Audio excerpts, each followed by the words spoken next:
The car is packed. I did it at night, of course. Some formats you honor to the end. It is the same car I bought new half my life ago. Black. 200,000 miles on it now. Most of them alone. Most of them mine. It sits in the driveway of a house that is a good one. On a good street. The quiet kind of fairy tale that is built to keep. Big tree. The garden somebody tends. Flowers that come back on a schedule nobody set. Someone could be happy here. The house is yours. I am not entering that with any edge on it. I am entering it as a floor plan. But the thing in the driveway that goes everywhere is the one that is mine. And tonight everywhere finally has a direction. You predicted, out loud, in that kitchen, more than once, a smaller ending for me than the one I'm about to take. I am not going to make you sit through the reading of it. You said something else yesterday, and I'd have filed that too, in a chapter you will never think to look for. Tonight the box played the last one, the 7 cities. At the part where the deputy sets the star on the rail beside the coffee, you said, soft. I keep an appendix under it by now, and this was the rare kind, the kind with freight in it. You didn't laugh once, the whole hour. I am entering that on the credit side of the ledger, which in 37 years I have never once done, and it feels like spending money in a new country. Tomorrow I head west, and a little bit north. It has been on the kitchen calendar for months, in the handwriting of a man who prints the important things. You've made 4 jokes about the distance and asked one real question, which was about the oil, which was the same question wearing work clothes. After the house went dark, I came back down. I want the record to hold what I did, because nobody saw it, which by the rules of this book makes it the truest thing in it. I put the book on the middle cushion. This book, in the first edition, the smallest it will ever be. I put it where the replies die, on the theory this whole book runs on. That the middle cushion is not where things are lost. It is where they are kept, in escrow, until somebody's hand crosses from one end of this couch to the other. Nothing has ever made that trip. But the book is packed for it anyway. The glass across from me had been dark for an hour by then, and I stood in front of it a while, the way I have stood in front of it my whole life without ever admitting what I was doing. In the dead black of it you can see the whole thing at once. The couch, the 2 ends, the middle cushion with its cardboard, your shape still pressed into the far one, mine in the near. That screen is the only place the 2 of us have ever appeared together in 37 years. It held us both for one long breath tonight. Same shot, one frame, and nobody changed the channel. And then it went on being a piece of dark glass, the way it does, the way everything does. And then I stood a while at her end, where the remote lives in the worn place on the arm, and said the thing I had come down to say, out loud, in the one place where nothing I had ever said has been answered, because a thing said into a house that cannot answer is as close to a vow as a man like me has ever managed to swear. I'm leaving you. Not the address. The address is only the part the neighbors will notice. I mean the arrangement, the actual one, the one nobody in this family has ever said out loud. That from about the age of 4 I have run my entire life on a single unpaid position, and the position was yours, and the job was to see me. Everything I ever made went through that office for approval. Every good thing that ever happened to me went there first and waited, and if it did not clear, and it never cleared, then whatever it was did not fully happen. I'd have had work rebuilt in another man's stone on the far side of the world and felt nothing, because it had not been through the office yet. That is not your doing. You never applied. You were appointed by a small boy in a hallway sometime around 1993, without a conversation, and you have spent the 33 years since failing an examination nobody ever told you that you were sitting. I am closing the chapter. Understand what that is and what it is not. It is not a punishment, and it is not the silent treatment, which is your dialect anyway, and I wouldn't insult you by speaking it back at you. It is maintenance. I am unhooking the whole of my one life from your capacity to notice it, and I am doing it here, tonight, while you're 20 feet away and alive and asleep, because doing it after you were bound would be free, and this way it costs something, and the things that cost something are the only entries this book has ever accepted. So no, I'm not going out there to be seen somewhere better. That version of this would still be about you. And I am not going to ask you for one more thing on my way out, which brings me to the only thing in this book I want back. Somewhere in the middle of it, more than once, I was still asking you to watch me do one thing live. It reads to me now like a boy tugging a sleeve, and worse than that, it is false. I already did it. I did it for 7 years, in public, daily, at a rate nobody has ever made me account for, and you were 3 feet under it the whole time, hearing the typing come through the floor like rain. There's nothing left to demonstrate. There's no demonstration that would have worked. That was never the missing part, and I finally stopped shopping for it. And you should know how this book was actually made, since it is going to be sitting on that cushion in a few hours. I have a tick, invisible by design, which is the entire tick itself. I narrate conversations in advance, both parts, yours and mine, complete, before they happen, so that when they do not happen, and they do not happen, I have still had them. I'd have talked to you this way my whole life. Thousands of hours. You were magnificent in some of them. You said things on your end of the rehearsal that would have ended this book in chapter 2. So understand what you are holding if you ever pick it up. Not a book. A transcript. The one conversation I finally carried up out of my head and onto paper, where you could attend it, because paper is the only place either of us had ever managed to stand at the same time. A rehearsal hall is a fine place to grow up, but it is a terrible place to stay, and there's no version of leaving that does not also mean leaving the man I was rehearsing for. And there's one more reason, and I'd have kept it for last among the reasons because it is the one I trust least and the one that weighs the most, and those two facts do not cancel. They stack. But the gesture. You met the name in the house with 2 queens and again on the scene of this couch, and you have watched me refuse to describe it twice. Tonight I'm going to refuse a 3rd time. On the last page it will ever be mentioned, because a description would be a claim and this is a report. What I can report is the count. When I named it, it was a thing that happened behind glass, hands on recordings, dozens of them, belonging to people I would never stand in a room with, and I kept the list and let it be a curiosity that had gotten out of hand. It is not behind glass anymore. You make it.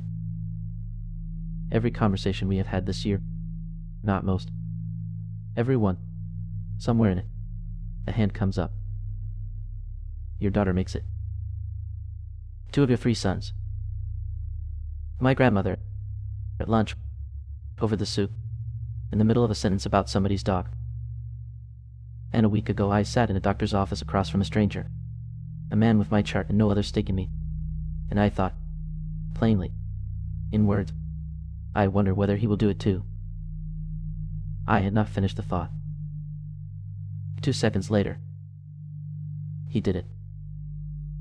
And now sit where I sit with that, because I am going to describe the condition and not the cause, and the condition is what packed the car. It is a thing you cannot ask about. I have tried, once, in a form gentle enough to survive. The answer is that everybody does this. And here's the part I have never once been able to make anyone understand, and it is the whole of the difficulty. The answer is true.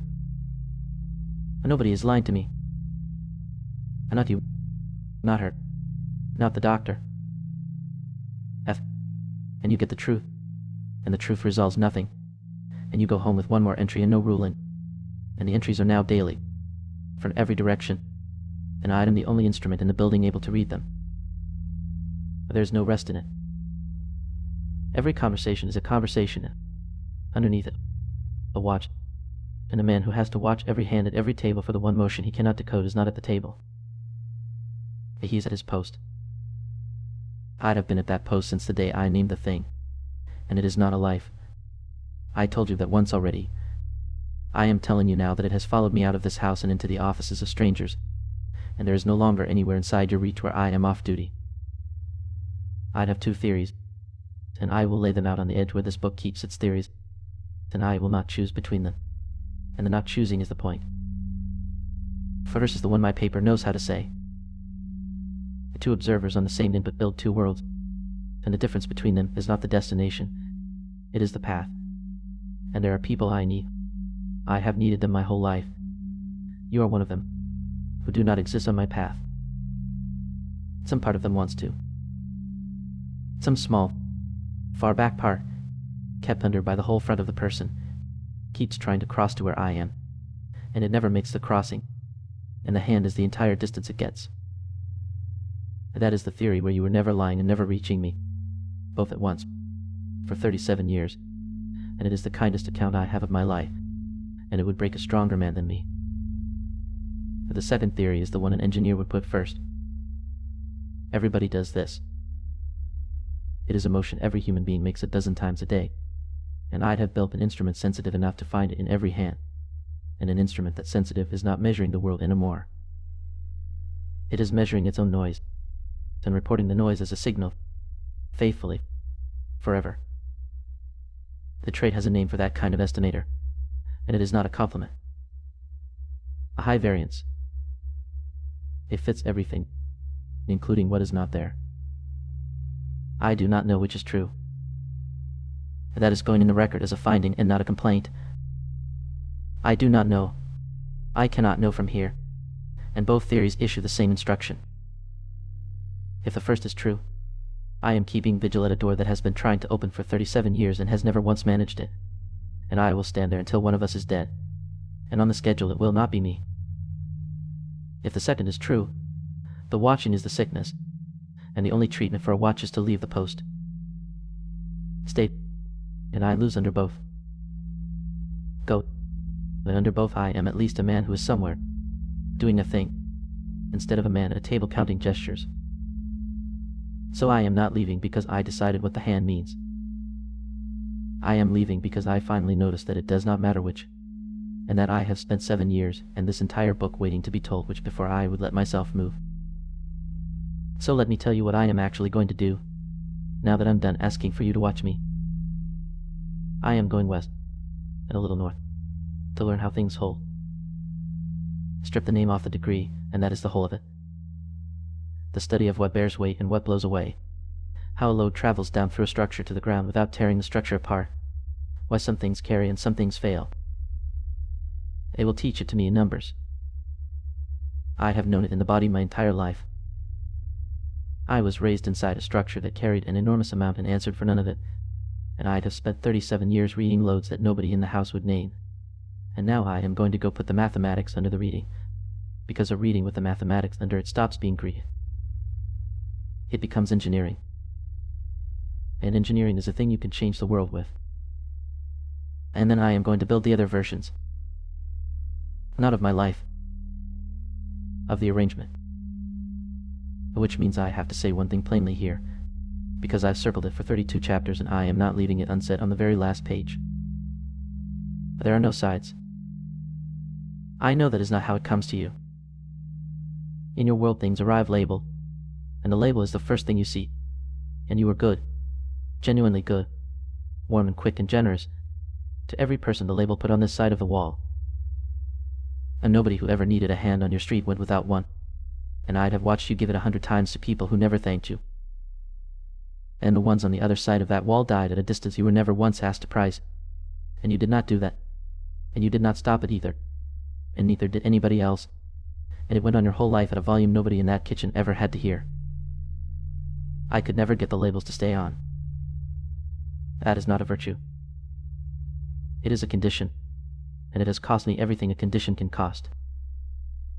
Everything that comes in is us. The man in the white hat is us. The man he shoots through the window is us. The one folded into the fence wire out there in the dark is us. So are you, asleep upstairs. So is every person in this country who will get up in 5 hours and go sell the only life they will ever have in order to be permitted to keep it. So there is no army, and there is nobody to fight, and there is no side to change to. That is the finding. It took me 37 years, and it's the least marketable idea I've ever had. There's one body of people. It has been persuaded that it is several, and kept apart, each of us alone on our own end of our own couch, quiet, deferring, certain the heaviness was ours by ourselves. Nobody clever is running it. It runs itself now. It has for a long time. There's nothing to recruit. There's only the work, and they're saying it out loud, which almost nobody does, because the people who see it clearest are usually the ones with the least left to say it with. And there are more of us than there are of anyone. Every last person who was ever the only one in the room who did not know. Everyone filing a true report to a hearer who will not hear. Everyone keeping some pointless light burning nightly out of nothing but the refusal to stop. Each one certain he is the only one still awake. In 7 years I have met exactly 2 of them, and I wrote a book to the rest. There is a thing north of here that does not move. It does not ask anybody to look at it. That was never the job. The job is to hold still, in a known place, for a very long time, so that anything lost can take a reading off you and work out where it is. That is the only work I have ever wanted, and the qualification is not moving. You will not look up at it, and you are right not to. There's a ceiling over your end of this couch, and there has never been one thing on it. I told you once, a long way back, that a man is allowed to change which light he steers by. I am not going to tell you again.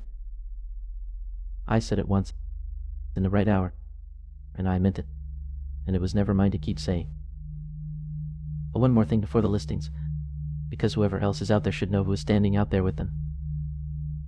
The resume is dark, and I am done being quiet about the dark parts. Every true thing in this book was found below.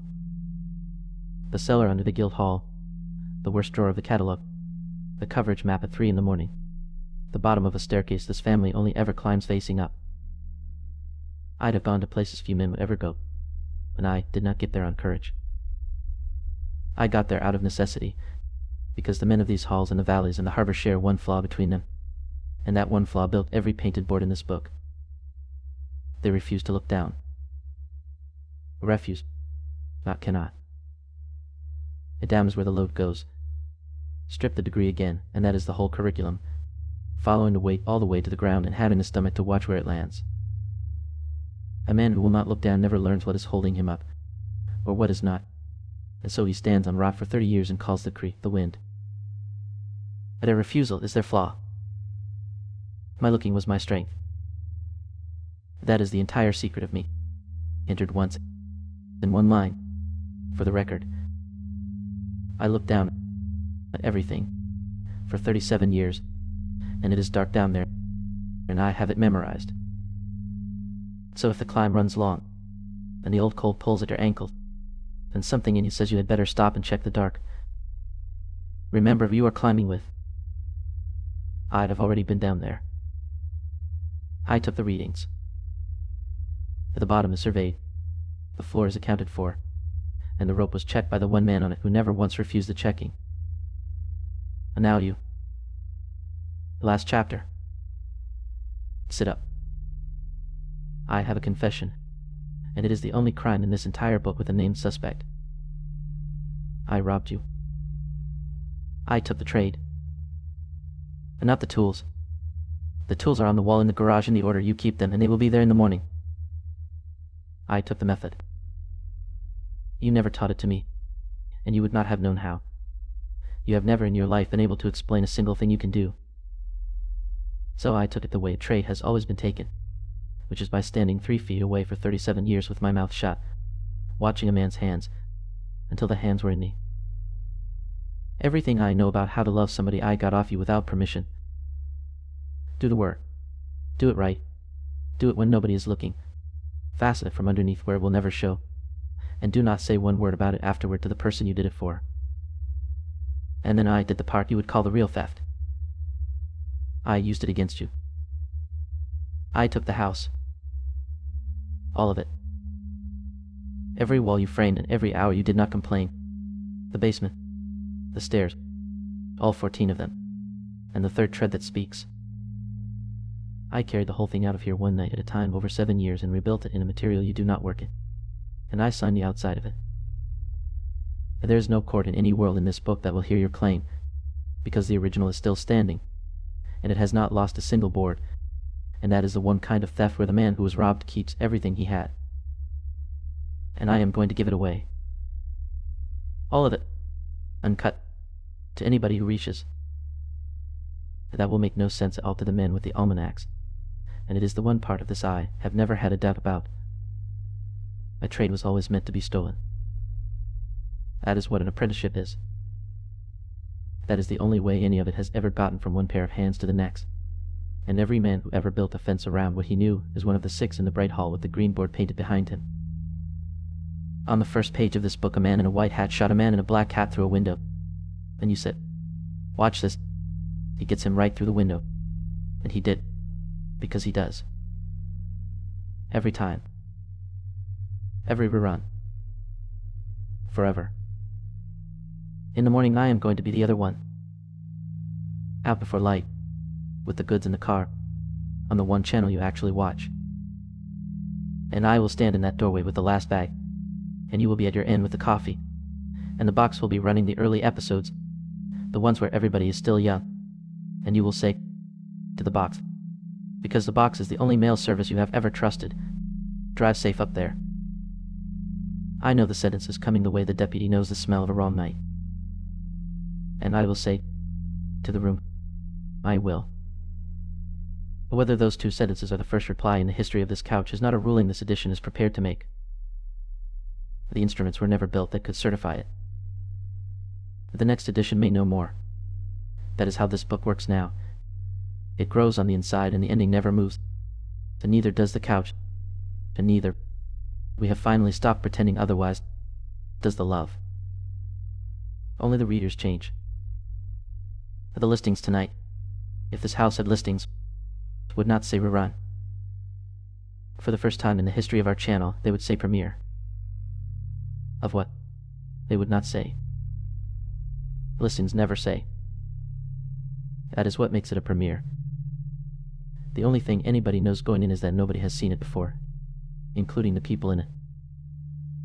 So put the coffee down and watch this one all the way through, because you are not prepared for how it ends. Every one of those episodes ends the same way, and it is why you watch them. And the man with the goods gets as far as the doorway, and turns, and says his line, and then the white hat gets him, through the window, at the rail, over the coffee, because that is what a rerun is for. The getting is guaranteed. And not this one. Now this one has never aired. And the goods are in the car. The trade is in my hands. And the only copy of me this house will ever hold is lying on the middle cushion, flat, in ink, waiting on a hand that will never touch it. So here is the line, from the doorway, in the one voice this family ever taught me. "You'll never take me alive."